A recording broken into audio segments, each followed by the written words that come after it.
live. You ready? Hey, what's up, America? Welcome to Goodnight America. I'm America's sweetheart, Eric Ryan. What we normally do on the show, as you know, because it's the biggest thing on the internet, is we talk to an interview, I don't know, whatever, the best and brightest nonfiction authors that the planet has to offer. But once a week, me and my good friend Alex Fink, we talk about the news, the non-Trump related news, because I don't know if you know this, but there's a thing called news that has nothing to do with the White House. It's crazy. And here we are. Alex, welcome back. Thanks for being here. It's always good to be here. Yeah, it's a good time. Okay. You pitched this first story, which is good because it piggybacks off another story that we did about homelessness. Homelessness in the United States continues to shock me, not only because ostensibly we're the biggest, richest, most powerful country on the planet, yet we have a lot of homeless people, and the way we handle them seems to be the same way all the time, and it doesn't seem to be working. So, this from the LA Times. The title of the article is Clearing Encampments Looks Good Politically, but Criminalizing Homelessness is Bad Policy. Here are some bullet points according to the ChatGPT review. Political optics versus effective policy. Clearing homeless encampments may provide immediate visual relief for cities and political gain for officials, but it doesn't address the root cause of homelessness. I think we can all agree with that. Criminalization concerns. Treating homelessness as a criminal issue can lead to repeated cycles of displacement without offering long-term solutions, often exacerbating the problem. There's a need for sustainable solutions. There's a big impact on individuals. There's a call for compassionate approaches. Now, before I get into my opinion on this, what is your opinion on this? Well, I sent you the article, and one of the reasons I thought this article is a great thing to discuss is that I disagree with basically everything it says. Oh. And I think that this is a perfect example of somebody who was for years saying this cannot be fixed, this cannot be fixed. Now it's fixed, and they're complaining the solution isn't up to par, right? But in reality, these places that we are discussing, the big cities in California, have fixed the problem. Now, obviously, just removing people from the sidewalk is not enough. You need to inculcate good habits, give them a place to sleep for a while, drive them to work for a while, feed them, make sure they're not abusing drugs while they are sleeping in the place that you provided for them, etc. So there's multiple steps that need to be taken. But the first step is to remove people from the streets. And so anybody who is complaining about that step and the fact that it worked and it solved at least the problem for everybody other than the homeless people is basically just unable to accept the fact that they've been wrong for decades. Yeah, that makes sense. Here's what's crazy too. So ironically, I think criminalizing homelessness is giving them a home, i.e. if you're putting them in prison or jail, you are housing them, which is a thing that we would say, oh, we can't do that because it's going to cost too much money. But I did some analysis here. So normally in the United States, if you, for the average prisoner to put them up for a day, feed them, blah, blah, blah, blah, blah, it's about $140. In California, because their facilities are nicer or whatever, it's $350 a day per prisoner. A UC Berkeley study says it would be 40 to 60% cheaper than that to house the homeless. So it's like, why are we doing the thing that costs exponentially more money? Doesn't make a whole bunch of sense. Are we though? I mean, that's the question. Do you think they're being incarcerated, or are they being removed to a home that is safe enough but doesn't have bars and security and all the other super expensive stuff that prisons have? The only reason I think they might is because this whole Grant's Law thing that they just passed, which makes being homeless a crime. So why bother passing legislation that says it's a crime if your end goal isn't to lock them up somewhere? And that's the other thing too. Like, they're not going to lock them up for, it's almost like the hooker thing. You're going to arrest them. You're going to put them in jail for a couple nights. You're going to put them back on the streets. And what do you think they're going to do? Do you think a hooker with her rap sheets is going to go get a job? No. Do you think the homeless person with no address is going to get a job? No. So there just seems to be, to me, let's just think about this. And it seems 40 to 60% cheaper sounds like a lot cheaper. We should do that thing. The money's already that we're already spending it. Let's spend less for a better solution. Then they can get jobs and contribute to the greater good. You know, that's me. That's what I think. So I would say, let me find an even more benign example than a hooker. The Soviet Union for many years, and I assume that Russia still has this, had a special facility called a soberizer, if I translate it literally. A soberizer. Right. Which basically, if somebody gets so drunk that they pass out on the street, there's a little van from the city that just drives around, picks up people like this, and Russia has a lot of them apparently every night, brings them to this facility for them to sober up. And then when they're sober, they are released back to their family or whatever they were doing, just to make sure they're not sleeping on the street where they could freeze because it's Russia and it's freezing, right? Or where bad stuff could happen to them. So my view of how to solve homelessness is roughly similar to that, except the homeless probably needs slightly more investment than just a place to sleep it off, right? So you need to remove them to a facility like this, and then you need to solve the next few steps for them.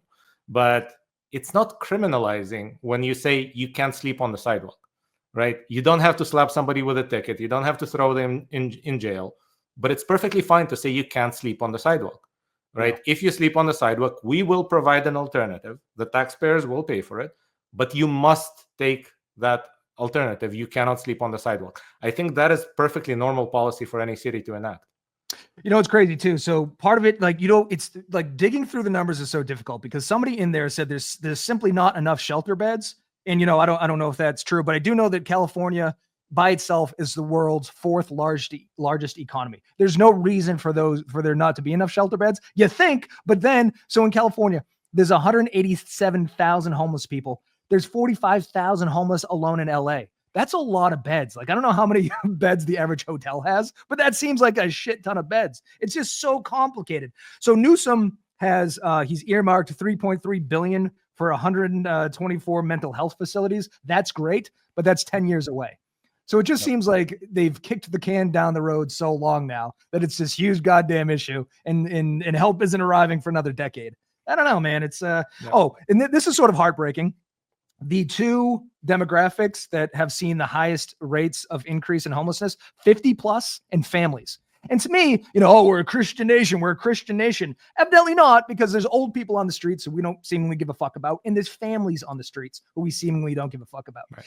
Well, and this is the fourth. Yeah, let me interrupt you there, because I do think there's a bit of a red herring with the we don't seem to give a fuck about. It's just the two sides have different solutions to the problem. Both sides want to solve the problem. It's just one solution is let's keep them there, but give them stuff. And that doesn't seem to work in the long term. And the other one is let's remove them and say being there is illegal.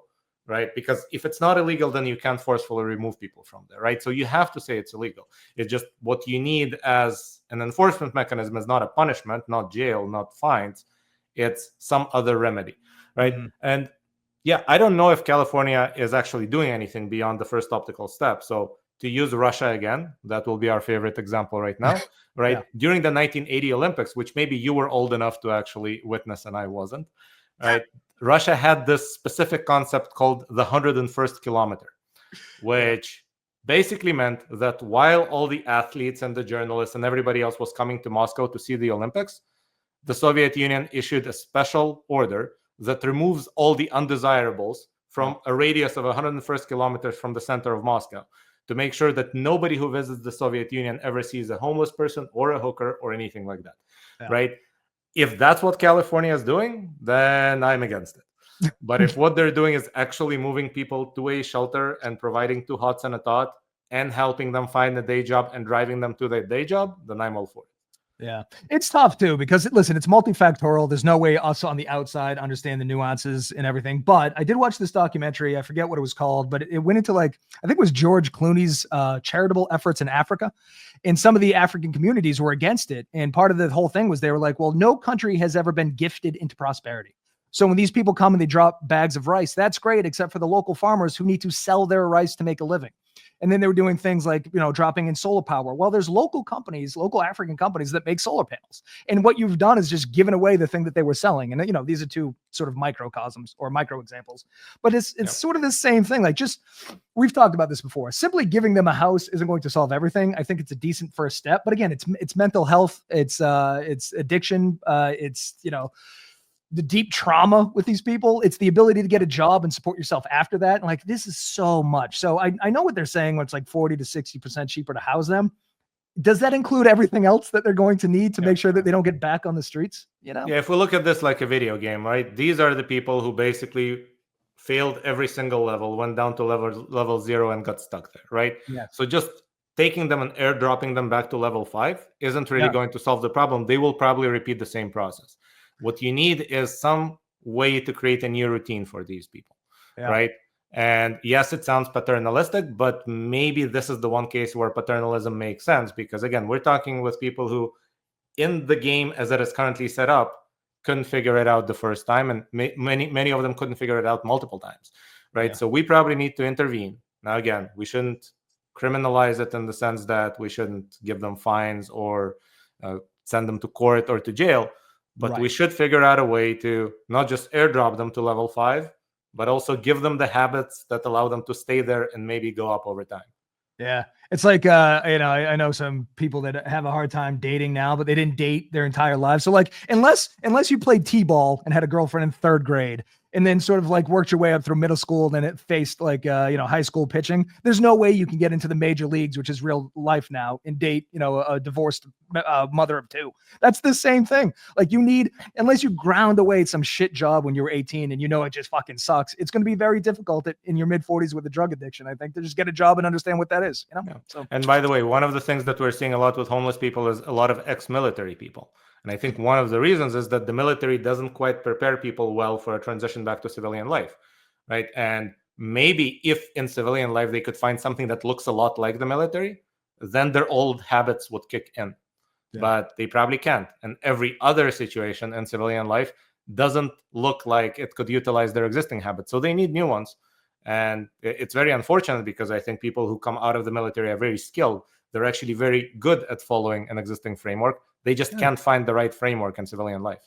What do you think about an ex-homeless division of the military? You train these guys there, and then here's the thing, right? I think a big part of Trump's appeal is he's crazy. He's you never know what he's going to do. Putin, the same thing. What if we had a whole troop of ex-homeless people? You drop them into Ukraine. You don't know what they're going to do. They're unpredictable. I think that's good, right? It would be then American homeless people versus Russian prisoners, because that's who's fighting on the Russian side there.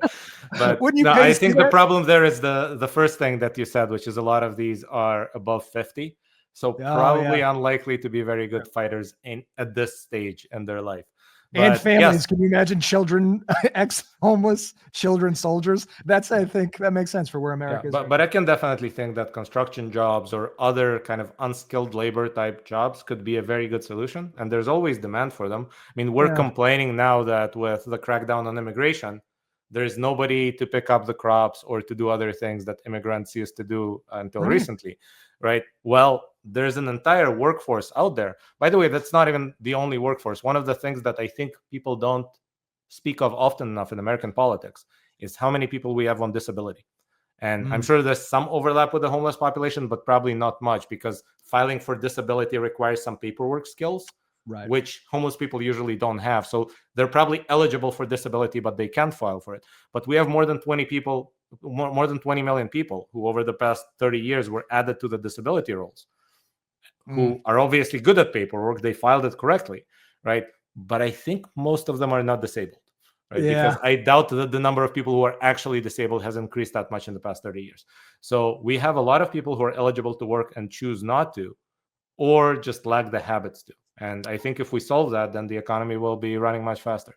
Yeah. Anecdotally, so I've racked my brain about this. The only 3 people I know on disability are able-bodied white men who just have made shit up. And now it could be I live in Massachusetts and that skews it because no. This is the case all around the country. It's probably there's more of it in the Midwest and Appalachia than there is in Massachusetts, right? Yeah. And I think it's not even that they made shit up. There are entire organizations, lawyers, etc., who specialize in basically telling people what to make up. Right. So a person shows up there and says, well, tell me what I can do. And these lawyers just propose to them what they need to write on the piece of paper. And because there's essentially no mechanism to verify the claims, right? People do make shit up, but many times they don't even remember what they made up. It's like getting a medical marijuana license. You come into the doctor and they just ask you, okay, so what do you have? A migraine or menstrual pains? And you just select what it is based on your gender. But most of the time, if somebody asks you 6 months later, so what did you have that requires you to smoke this thing? You don't remember, right? You're smoking every day. You don't remember anything. It's like you get in a lot of trouble saying that maybe you should have to work to get government assistance. But in some cases, if it's possible, if we could say provide childcare, and then other people that need jobs could watch the kids while people that need jobs could go do their work. And then that's good because you could work your way up to a manager. And then at some point you could go get a real job and make more money and you'd be happier. It would give your life purpose. There's all these unintended benefits but we're just so scared to insinuate that maybe you should have to do something to get a check from the government. You know? And listen, I'm very left, I'm very liberal, but I even think like, come on, can we? You remember who's the last guy who passed welfare reform in the U.S., right? Bill Clinton. Oh yeah, big fan of that guy. So being very left does not preclude actually having common sense. Bill Clinton was very left, and he passed what is probably one of the most properly conservative laws of the past 30 years. I think it was 1996 when it passed. Yeah. So it happens. And he was our first black president because he played, the saxophone on Arsenio. Yeah, and every Republican that came after him was way more liberal than him in some sense, right? If you look in terms of just government spending, W increased it way more than Clinton ever did, right? It's funny, like if you, I read this book called Evil Geniuses, and Nixon seems to be the spark plug for a lot of these things, but even he was saying like, I'm going to appear this way, but I'm going to do these things. And that was a really good way to sort of stay in the middle and not have warring sides and the shit that we're into today. I don't know. All right. So let's. And by the way, if you look at approval ratings, Nixon, I think, had some of the highest approval ratings ever, right up to the point where he had the scandal at the end. His approval ratings was constantly 70s, 80s. Like he was a dick, but he seemed to get the job done. I could be wrong about this. I don't think I am, though. His second term, he won 49 out of 50 states. The only state he didn't win, Massachusetts, because we're so blue, it doesn't fucking matter. Yeah. But that's though. Then again, Reagan did the same thing later. So that's been still repeated. Very impressive, considering what we have today. Yeah. So he was actually good at what he did, even though again he was a dick, both literally and figuratively, I guess. Nice. One little scandal. I mean, 1,000 scandals, but all right. So next up, perhaps we're homeless because according to the National Association of Home Buyers, this is crazy. Nearly half of U.S. households can't afford a $250,000 home. 66 million households, 49%, can't afford a $250,000 home. 40.5 million households have an income below $45,000 a year, which you need to get a $150,000 home. This is like the numbers here. Everyone should read this article because it's fucking fascinating. 77% can't afford a median priced home in the United States, which is $495,000. That 77% can't afford a median priced home. What is that's weird. That's 77%. It's weird, except for the fact that there's a very obvious cause for why that was the case, right? But we'll get to it. Let's unwrap it from the beginning. Okay. First of all, given your income, I can determine what is the maximum amount you can pay on a loan. It's 43% of your income, right? That's the maximum debt to income ratio that any kind of mortgage broker would accept, right? Given your maximum payment that you can afford and your down payment and the interest rate, I can basically determine what is the amount of money that you can get out on the loan and what size house can you buy. So saying that people with a particular income can only afford this much house is basically a tautology. All I told you is what the formula says. It's completely obvious. So all of their math of converting median income to the size of the home that people can buy, it's obvious. In fact, given how obvious it is, it's kind of funny that they fudged it on purpose a little bit, because if you look at their math, they use 10% down payment when most loans require 20. And I think the reason they did that is because that reduces the maximum amount of the house that people can buy by a little bit, because their payment went up 12%, right? Is it 20? I guess it is 20%, isn't it? Yeah, it is 20 for conventional, 3 for FHA loans. But I don't know if any lender out there actually accepts a 10% down payment. That's kind of funky. I guess maybe they exist, but they'll screw you somewhere on the terms elsewhere. Maybe. Oh yeah, you're gonna be paying PMI and all that other shit. But what's fascinating is that $250,000. I mean, listen, it's a big country, but in Massachusetts, that without exaggeration buys you nothing. There's not a single. Yeah, but in Massachusetts, the median income is not the median income for the U.S. Right. So it's just so crazy how diversified it. Like, why even use that so number? All you basically concluded is a guy from Kansas cannot buy a house in Massachusetts. Well, duh. Yeah, well, but here's the other thing: with so many people working online and from home, why don't everyone in Massachusetts could buy a goddamn mansion in Kansas? Like that's a weird thing that hasn't quite caught up yet. The people that make the most money still live in super expensive areas, even though we don't really go into the office anymore. Yeah, so that's one of the things where one of the old assumptions, if you look at all the 19th century economists and what all of our theories are built on, it's the assumption that labor is mobile, but capital is not. Because capital was mostly land, but people used to move a lot. And right now it's the opposite. Capital is very mobile, right? You just wire money anywhere and they don't even have to wait for the suitcase full of cash to go there, right? It's just a few numbers on a screen, right? But people actually don't move around as much as they used to. So yeah, we have to revise some of our assumptions there. But I guess one thing that is the answer to your first question of how come 77% of people can't afford the median house. I think the answer is the interest rates are higher than they used to be, but the house prices did not adjust fast enough.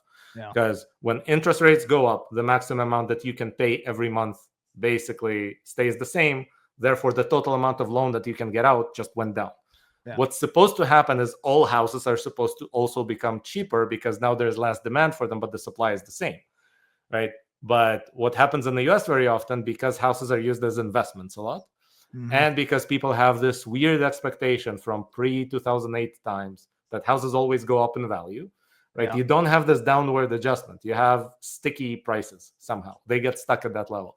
And so unless interest rates go down, which is, I guess, what the president is demanding, but the chairman of the Fed is refusing to do, then houses will be really unaffordable. Now, of course, if the interest rates go down, then probably the house prices will go up again. So I don't know if that's a solution given how house prices behave. But in general, the interest rates is one of the reasons why you suddenly have this shortage. And it's wild too, considering that, you know, in the history of this country, we got very upset over like a 2-cent tax on tea. And now with interest rates, for example, I'm in a 7-year ARM because I got to save 2 percentage points. That 2 percentage points was like $1,500 a month. That's a big fucking payment. And that's just extra taxes I'm paying. That's just $1,500 worth of taxes every month that you just arbitrarily decide you're going to hike it, you're not. I mean, we are powerless in this system as well. There's nothing we can do. And this is so much goddamn money. And I just, you know, it's a very complicated calculation according to the Fed, but I'll tell you who it hurts. Every time they raise interest rates, it hurts first-time home buyers, middle-income families, and renters, which are the vast majority of this country. And there's nothing, we are powerless to stop any of this. And that is so fucking frustrating because it's not an insignificant amount of money. It's not that we get so worked up about the price of eggs. Dude, we're talking about thousands of dollars every fucking month with somebody's stroke of a pen. And it's insanity. Now, let me give you both sides of this. So on the one hand, you can look at interest rates and say that is basically the transfer rate from people who are borrowers to people who are asset holders. So the higher the interest rates, the more money people who already have money make, right? It's basically transferring money to the top. On the other hand, if you keep the interest rates artificially low, it is likely to create inflation. And who does inflation hurt? The poor, right? The people who actually buy stuff with their entire income as opposed to saving it or investing it, etc., and who don't have real property that also appreciates along with investment. So it's a choose your poison situation, and I guess we know where the Fed stands on it. But let me also give you the uber libertarian critique of the entire system, right? Okay. What any Austrian economist or anybody who is basically following the libertarian strand of economics is going to tell you is that price fixing is always bad. Right? It always either creates a shortage or it creates a distortion in some other way, right? And then interest rates is the price of the time preference of money, right? It's how much money I expect to be paid to let you use my money for a while and then return it to me, right? I'm willing to postpone my own consumption to let you do something productive with the money, get it back, right? That price that I expect to be paid should be set by supply and demand in the market. The moment anyone comes in and tries to fix that price, based on whatever political considerations, whether it's trying to go against the business cycle and smooth the recessions, right, or boom bust cycles, or it's whatever a president told them to, right? All of this is going to result in something bad. The only question is what? Because ultimately, supply and demand should set prices, and price fixing always results in something weird happening. Was so the calculation something like 43%? Your mortgage should be no more than 43%. Was that that's the debt to income ratio typically? The debt to income ratio has that? I assume it's gotten worse. Like in 1950, if you were to buy a house, was it still 43%? Something tells me it was significantly less than that because so 43% is the maximum that lenders would agree to. Now, obviously, if your income is very high, but the house you want is not very high, right? Then you're going to borrow less and you're going to pay less. So 43 is just the maximum that they will agree. What it is on average, I don't know. Yeah. It's just, man, with fucking groceries, utilities, childcare, life is so goddamn expensive. Is there anything that it just stays? Because here's the thing about housing too. It's this analogy I always use with the vet. You know, you bring your cat to the vet and they're like, listen, it's $2,000 surgery or $600 to put it down. You're like, all right, I guess I'm with the surgery. We need a house. So really they can just charge us whatever the fuck. And we go, oh, we need to live somewhere. But some of these prices are insane. I mean, I bought my first house in 09 or 08. I forget, but it was a real fixer-upper. There was raccoons living in it, but it was $140,000 in Massachusetts. That today gets you a refrigerator box in the worst parts of Boston. Not even. It's the worst parts of the worst city, Dorchester. And I don't know, man. It just seems like I don't know how kids do it these days. How you leave college and go get rent. I look at rent in my area, just curious. Nothing's cheaper than $3,000, and I don't live in a very, it's an hour outside of Boston. This is not metropolitan. It's the fucking suburbs, or not even. I don't know. It's strange. So one of the things that as a foreigner, like even though I've been here for 18 years, right, I am a foreigner. I've seen how things are built elsewhere. So one of the things I can never understand is if houses are so expensive. In fact, even just the construction cost itself, if you don't look at the price of the land, just the construction cost is ridiculously expensive. Yeah. Why are they built out of shit and sticks? Right? The houses in the US are just, they're not houses. Right? When somebody tells you a story about the big bad wolf and the three little piggies, right? Yeah. We are the ones whose house flies away and we have to look for shelter elsewhere because it's all made out of nothing. If I accidentally punch the wall here, I make a hole and nothing happens to my hand. And I'm not that strong, right? Yeah. But at least it cost $800,000, right? I mean, Jesus, I don't know, man. Yeah. But anyway, that's the part I don't understand. For these prices, can't we at least build out of concrete blocks? You would think, but I guess not. All right, so here's an option. If you don't want to buy a house in the United States, you can leave. So this is from our boys over at CNBC.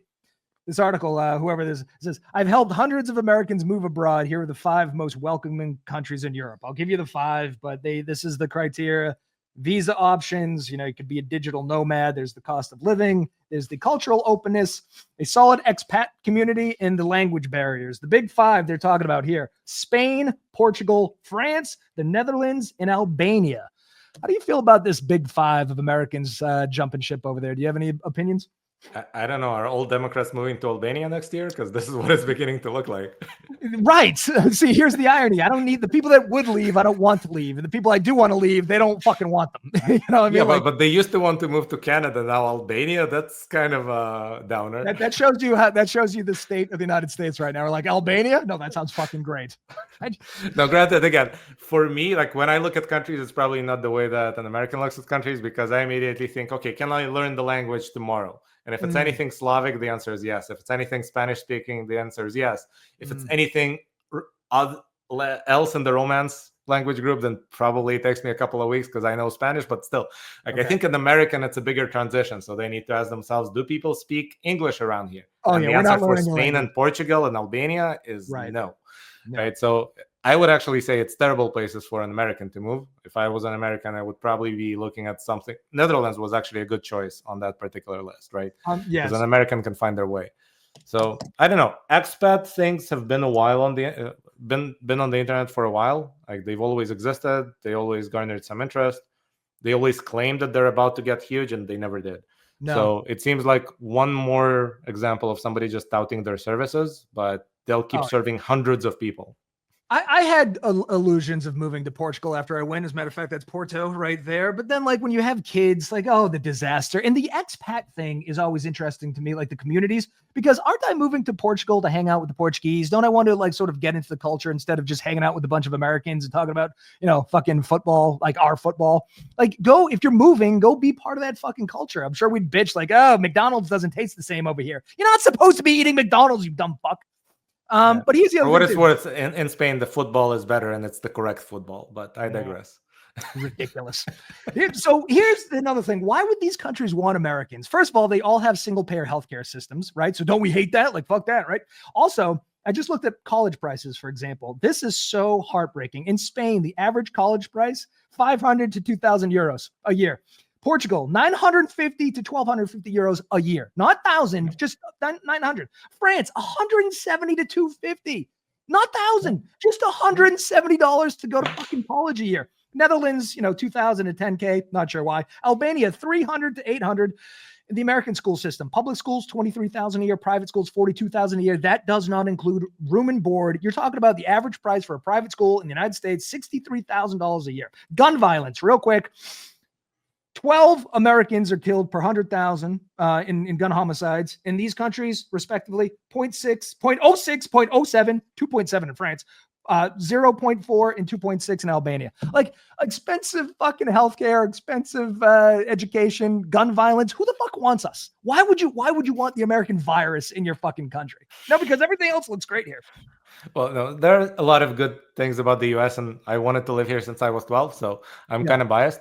I do think that obviously going to college here is just idiotic. I don't know why anybody would do that, right? But as an American, you can go to college in other countries and then come back and make American salaries, assuming that you actually learn something useful in college and you have like getting a boob job in Mexico. It's way cheaper. Let's right. Just go do it down there. No, that's genius. I've never heard. Yeah, that's smart. Yeah, but in general, like university in other countries, most of them accept foreigners. In fact, most of them also view diversity as a plus. Most of the students there want to speak good English.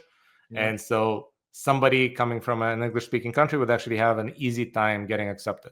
Now, I know that when I went to college, it probably cost me about $3,000 a year. That was in Israel. So that would be expensive in your list, right? Obviously, the people I know from Europe itself, I know Finland, it's free. Many other places, it's completely free, etc. But yeah, I don't know. I wouldn't want to live in those countries full time, but obviously they're nicer to visit. And if I needed to go to college, I wouldn't even consider any place in the US unless they pay for it. Yeah. I mean, listen, I judge Americans for having Stockholm syndrome all the time, but I could leave too. I have Stockholm syndrome. Here's the other thing too. I looked up vacation days. Federally mandated vacation days in these countries, 22, 22, 25, 20, and 20. The United States, 0. Like I almost want Americans to go move for a year to go. Do you see what other fucking countries do? Do you see how brainwashed we are into sucking the dick of our system that gives nothing back? Nothing. And look at all these numbers. We get murdered at a higher rate. We can't afford houses. We can't afford college. We can't afford medical care. And then we go, American exceptionalism. It's fucking crazy. Let me give you the business owner's perspective here, which is that some of the stuff that I've developed in the US, I would not be able to develop in a country where people are gone for 6 weeks in the year. Right. And so I think that is probably one of the reasons you don't see that many startups out of Europe, because startups can't function with these kind of conditions that are great for big companies, probably. But if you mandate them for everybody, you've just eliminated some things from your economy. And probably highly dynamic startups are one of them. I haven't seen that much success. And we all talk about the French as working the least, right? But that's actually not true. Germany has more vacation days than France. I think it's 7 weeks, right?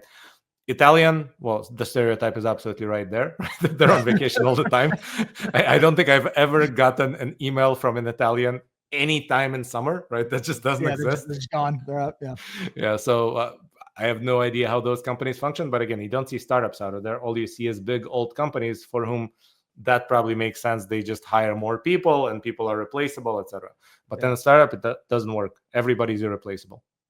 Yeah, I forget if it was Portugal or Italy, but we rented a car from some car rental service, and we went to return it, and it was during siesta, and it's just like sit around for 2 hours and just fucking wait for them to stop their naps, which is so anti-American. Like you just go to Hertz at 2 a.m. You're like, all right, sir, here's a key. I mean, we're cogs in a capitalist machine, and obviously it's churned out a lot of innovation, but man, it's tough. It's tough here. But by the way, what you're talking about is one of the reasons I dislike France so much, because I had to travel to France a lot. And one of my problems is if you get to a city at 3 p.m. and you're hungry because you've been driving for the past 7 hours, let's say, tough. You're not eating until 5. Right? It's going to be hungry. I don't want that. There's just nothing, not even a bakery, absolutely nothing until 5.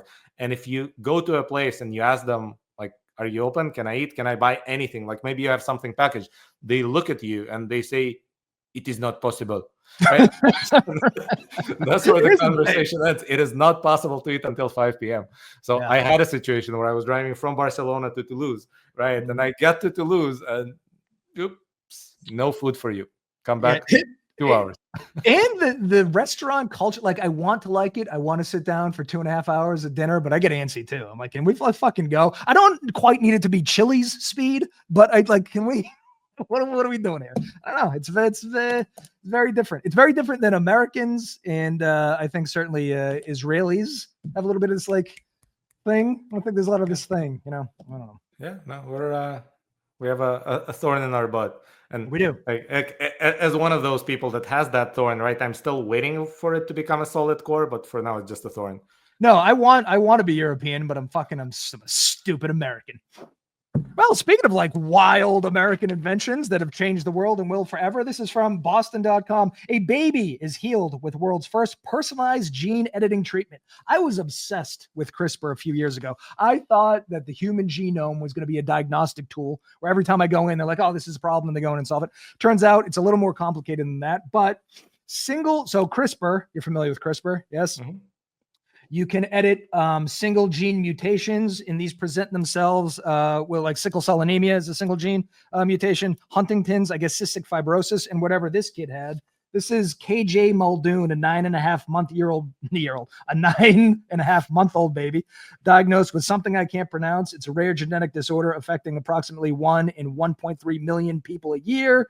The baby could not eliminate ammonia, which is a problem when you eat proteins. Usually they die between the first week and year of life. However, doctors and CRISPR found the thing, edited the thing. He's on his first treatment. He's going to be fine. That is fucking amazing. I love everything about it. I hope it expands. My concern is if CRISPR can do everything that they think it can do, eugenics is back. Because we're going to have designer babies who are all 6'5" and blonde and white. And only people that can afford them are going to have them. And they're going to have all these genetic advantages. And the end of humanity as we know it. What do you think about that?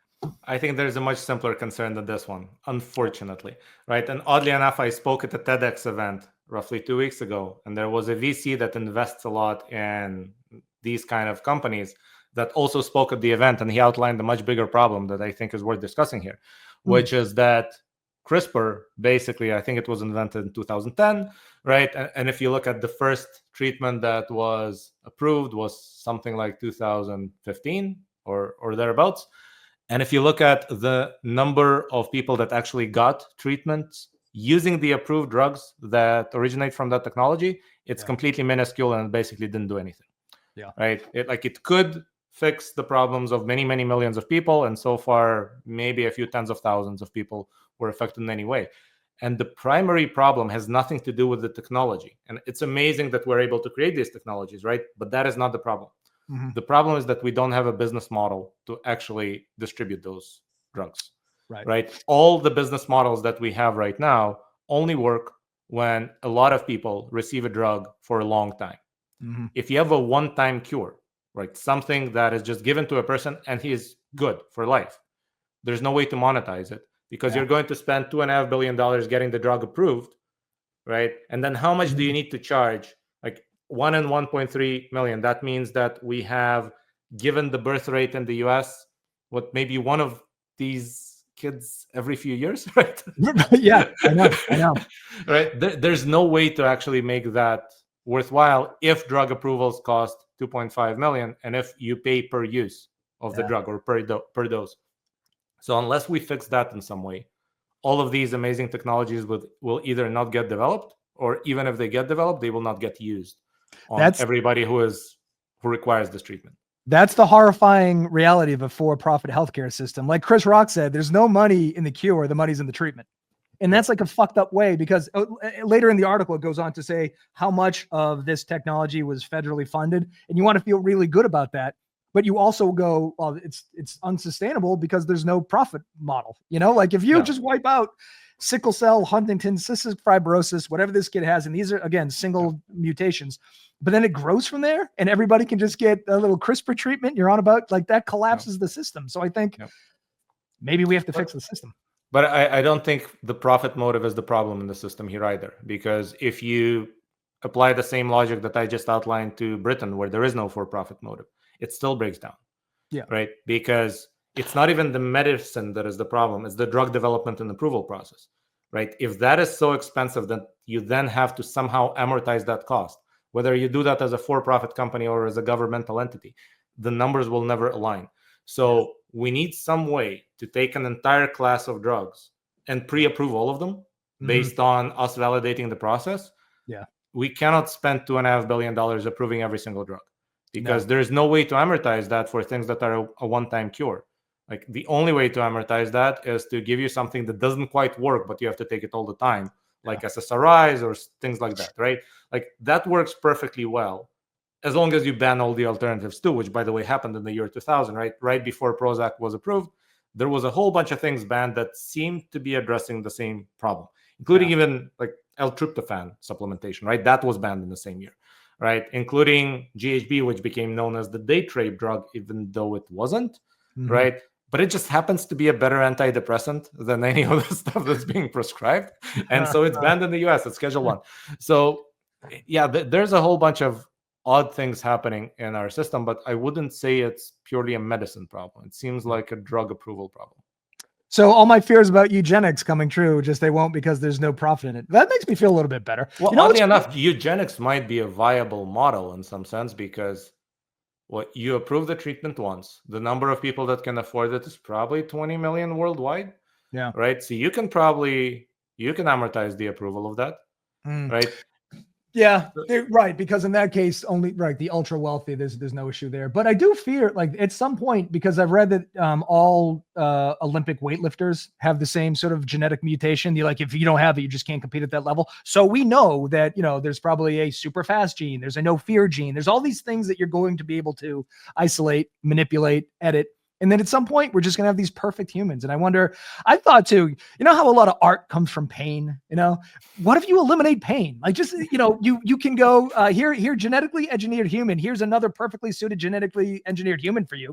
They're soulmates. You're always going to get along. That means no ballads, no poetry, no, you know what I mean? Like, it's, oh man, it's going to be weird times. Let me poop on this parade a little bit. I think that a lot of things have a cost. So once you improve a certain function, you also cause a certain things to go bad, right? Yeah. We discussed Ashkenazi Jews a while ago on this show, right? Yeah. And Ashkenazi Jews have a bunch of mutations that likely improve the average verbal IQ, but they also likely cause a whole bunch of brain-related diseases, right? And so you got the cost, you got the benefit, but you got the benefit, right? And they kind of cancel each other out. So yes, there's a whole bunch of things you can do. I don't know if for most of them, we already know what the genetic mutation is. We know what the phenotype is, what the effect is, but I don't think in most cases we've actually isolated the genes, right? When we look at basically everybody who wins a marathon, yes, there's a reason 90% of them are from Ethiopia or Kenya, because they all have much higher levels of oxygen in their blood. Like, the carrying capacity is just higher. But I don't think we know what gene actually caused it. Maybe we'll do soon. But again, do you think that people will just run en masse to make their children marathon runners? I don't know. It seems weird. Odd. Yeah, it seems odd, but you really only need 20 to win every race for the next 20 years. I don't know how it's going to play out, but I do find it fascinating that all this effort went into saving this baby, and I'm thrilled that it did. But if this kid was a hungry, homeless kid on the streets of LA, nobody would give a shit. You know what I mean? It's like, so all this effort to save KJ. Fucking love KJ. I'm so happy. But at the same time, there are other people that have problems that don't require hundreds of millions of dollars in federal researchers, and they could just use a cheeseburger, and that would make their life a whole lot better. And we don't seem to give a fuck about that. Yeah, well, hopefully in this baby's case, we can use the same kind of system then to save many different babies. And plus, saving a baby is a little more useful to society in the long run than helping somebody who already kind of failed at life, right? So again, I don't want to be callous here, but if you just calculate the future return to society, then a baby is the biggest thing that you can do, right? We still have that. We will still throw billions of babies, which is good. I mean, it's a low bar, but at least we're doing that. Yeah, but my concern is it's going to be another 10 years, and when we look at how many KJs we've saved using this method, it will be thousands of people and not millions. That's my big concern. Yeah, I think you're right too, because I had this dude that I was working with, and he did a TED talk on genomics like 10 years ago, and then he wanted to write a book, and we kind of doing a thing, and he sort of gave up. He was like, I just think the technology is too far away, and I was all in it. I was like, no, man, I'm telling you. Yeah, he's right, and I think you're right, and it's gonna be so long before this really matters, and that's why these stories are still special. But at least they're here, and maybe we're inching closer to something. The genome being a diagnostic tool, because I don't want to talk to my doctor. Just read my shit and give me some goo, Okay, last one. Yeah, speaking of goo, nice transition. All right. So this is what your brain looks like when you solve a problem. A new study reveals that you're more likely to remember solutions from an aha moment than ones you reach intentionally. We've all had this aha moment when the solution to a problem is suddenly obvious. In cartoons, that eureka feeling is usually depicted as a light bulb above a character's head. Turns out that's not too far off than what actually takes place in the brain during these moments. So these epiphanies actually reshape your brain. And the only reason I want to talk about this is sometimes I have this feeling, and I've called it, it's going to come to me in a second, but I almost feel like my brain tingles when something hits me hard. I don't almost have like a feel. I'm not even sure if it maybe it's psychosomatic. Revelatory ecstasy. I heard somebody call it one time. And I do feel like if you're into learning in epiphanies, then that really gets you off. And for years I've had this. I'd be like, oh my God, I feel something. And like, as it turns out, my brain is lighting up if it was under something, and it's changing the way I think. And I just feel so validated and slightly less crazy. I assume you've had this too. Yeah, though I assume for you it only happens in the short periods of time during the day when you're sober, right? Yes. You know what? You really pinpoint something there. Why does it happen at night? Oh, that's right. Yeah, I'm dulling it. So, I mean, obviously, you're going to remember something where there was a bigger transition for you moment to moment than if you were just following a plan and it worked, right? Following a plan and it working is not memorable. Now, does that mean that you should just emphasize one thing over the other? I'm not sure. I think every discipline has different requirements, right? And as I'm teaching small kids right now to do arithmetic and things like that, right? I know they're looking for the epiphany, and I'm looking to the point of, okay, you have the epiphany once, but now follow the process, please, for the next 15 times, right? Otherwise, you're not going to actually be able to reliably do this because epiphanies are not reliable. So you need some balance of both of these, right? Epiphanies from time to time, creativity is great, but you also need technique in any sport, in any endeavor. And that is rote repetition until you get it. And that sucks too, because when I went back to think about these epiphanies, I can't tell one because I didn't fucking work them afterwards. I just came to something. I thought it was genius. My brain tingled and I just went on drinking, so it is like you need that moment and then you need to continue to reinforce it through, unfortunately, rote memorization and hacking away and that kind of stuff. I heard you talk about Thomas Edison to one of your guests before. So yes, first you need to have the epiphany of, hey, this is the way a light bulb could work, right? But then you need 6,000 repetitions with different materials until one actually works. And that's sort of the beauty of why I think most people don't accomplish much, is that you really have to fucking keep hitting the same spot in the tree 6,000 times before. And it's like, nothing looks like it's moving forward. It doesn't feel good. It's fucking boring. And that sucks. I wish it was fun. And by the way, Edison himself said 1% inspiration, 99% perspiration, right? That is the ratio he outlined. In his example, it seemed like it was 1 to 6,000, not 1 to 99. But I guess on average throughout his career, that made sense. It's crazy too, because this is almost like, this goes back to my theory, like there's almost like there has to be some sort of creator, because who would set this thing up? We are creatures that like novelty. We are creatures that like big special moments, peak experiences. But what moves us forward in diet and exercise and education, in our careers, in our relationships, is just doing the same good things over and over and over, even though it doesn't look like it's moving the needle. That's frustrating. Why can't we be pre-programmed to love that? Then we would all be very successful. Or then you'd be competing with a lot of guys who are very successful and failing to compete, right? So I think what you're describing as the difficulty of the process is the only reason you can succeed in the process relative to others, right? That's because what it takes to succeed is something that the vast majority of people are going to fail at, just because we don't have a natural proclivity to it. So take that as a benefit, right? You're playing in a playing field where everybody sucks. That's good. Yeah. Well, that's like the anxiety thing with the guy with the anxiety. I said, on the one hand, I hate anxious people because generally they're not great at parties and they're not very extroverted. And I have to talk to these people because there's so many of them on this planet. But at the same time, if you're so anxious that you're not really competing in life, at least I don't have to really deal with you. So I think there's a silver lining to everything to some degree. Yeah, I think that's why smart heterosexual men love gay people. Right? You're right. For us. Yeah, more kids for us. Thank God. Exactly. And honestly, why would you be angry at that person for it? Like, that person took himself out of the competition for your benefit. Yes. You should respect them. You should be thankful. Like, this is exactly what you wanted them to do. And a lot of them are super good looking and have abs and dress nice and smell nice. And like, if you were competing, you'd crush me. But luckily, you're not. I thank God, really. Oh, Exactly. That's why some people, like, you know, when they see my hair and before I talk to them, they'll insinuate that I'm gay because I put effort into something. I'm like, effort being equated with homosexuality in men is fucking bizarre. That's I don't know. I mean, we do have the term metrosexual now, which basically is like somebody who acts and looks like a homosexual but isn't, I guess. Right, but I think if you go back to, you know, when men were men, if you look at a picture of Frank Sinatra or Dean Martin, they look well put together. It's not like they're fucking lumberjacks who haven't brushed their teeth.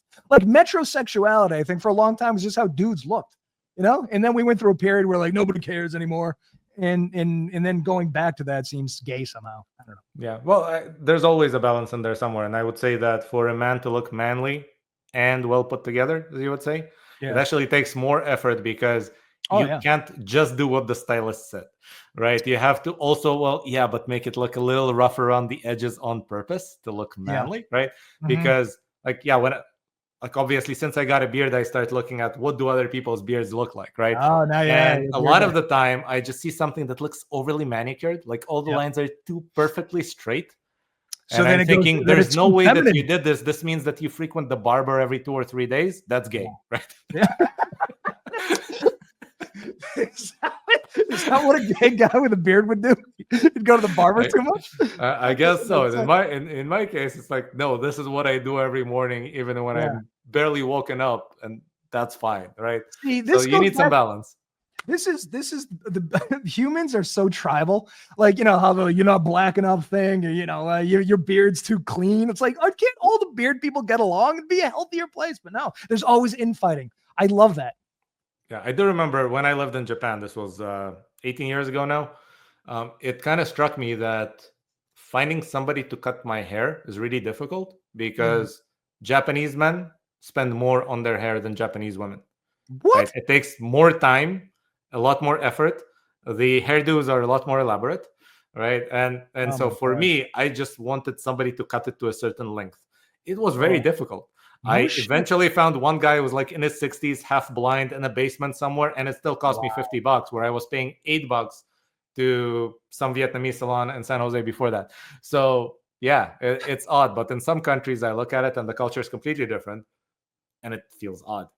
So, and I'm sure, like, from our perspective, like, spending a lot of money on your hair is gay, but in Japan, it's the fucking opposite. It's like, it's super masculine, I guess, if every man does it. You know, it's cultural differences. I don't think there's much of anything in Japan that is super masculine these days.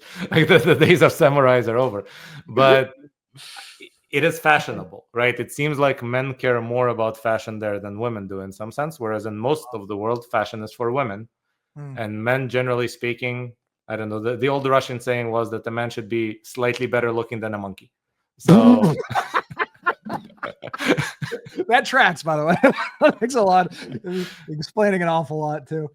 You know, do you the original Queer Eye for the Straight Guy? Do you remember that? It was like 15 years ago. Yeah. I never watched the full episode, but I've seen some segments. So. Oh yeah, I was fucking obsessed. I love that. It was just so, the first thing they would do is put you in sandals. Like, there was no, like, they fucking number one, get those shoes off.